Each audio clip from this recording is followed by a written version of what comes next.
Sir, the entire concept of the goods and services tax is actually an indirect tax, and an indirect tax is a regressive tax, and a regressive tax has been explained. Stop. All of us know what a regressive tax is and how it burdens the poor much more, and it should not burden those people for whose welfare we are all supposed to work for. Stop. Now you consider this situation.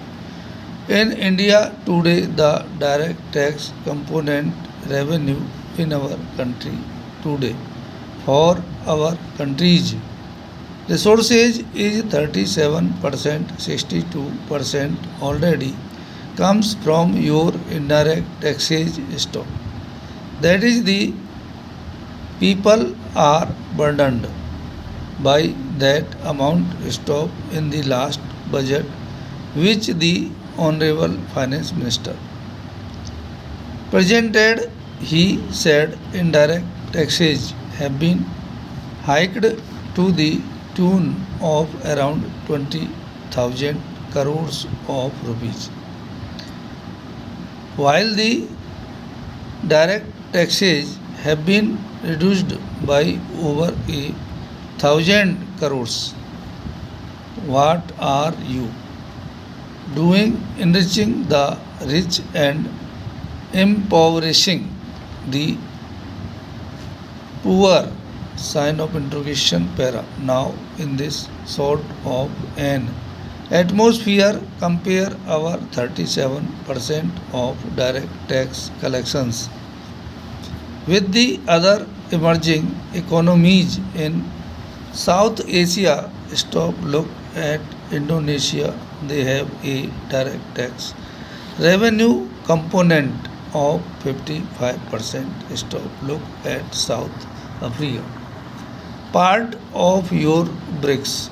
They have a direct tax revenue component of 57%. Stop.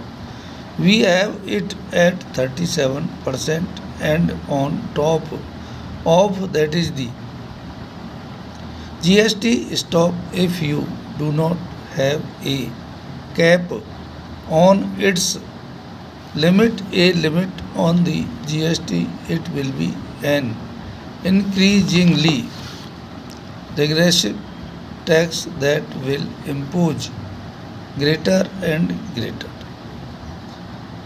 burdens on the people. Stop. Now you have worked out. Stop. I do not want to name him, but those of us who have read the chief economic advisor's report would think that they are very reasonable economic arguments. Stop.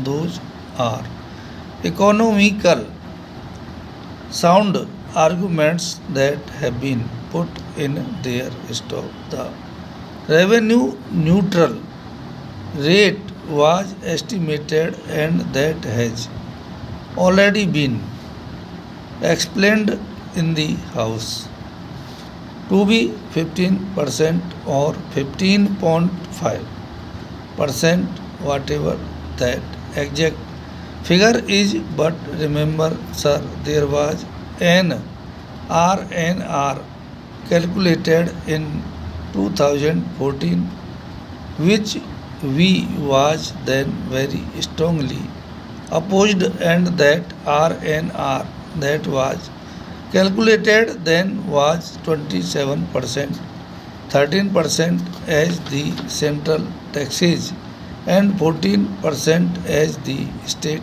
taxes. Stop. This is a very heavy burden on the people who are also hit by high inflation. Stop.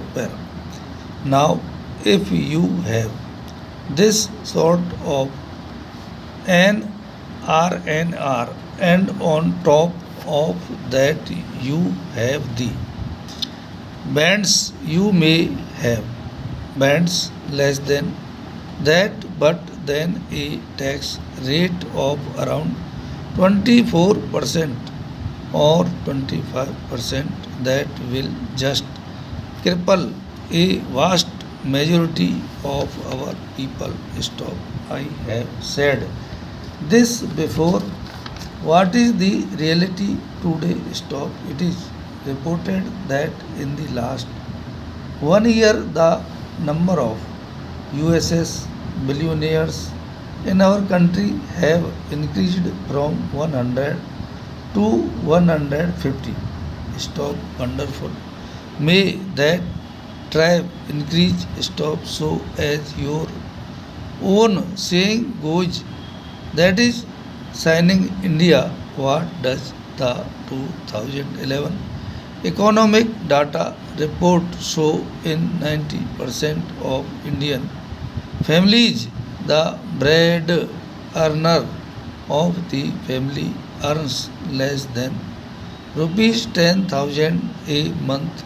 Stop. These are the two Indias you already have. On top of that, if you get a regressive tax regime, you are only widening the gap between the two Indias, and that is not the spirit which our constitution enjoins us to come to this house to legislate. Stop. Therefore, I think it is absolutely necessary that instead of a revenue neutral rate, you start considering what I would call a fair revenue rate. Stop. I am seriously suggesting to the Honorable Finance Minister that this be considered as a fair revenue rate and to work on it. Stop. By the time you bring the GST bill. Stop.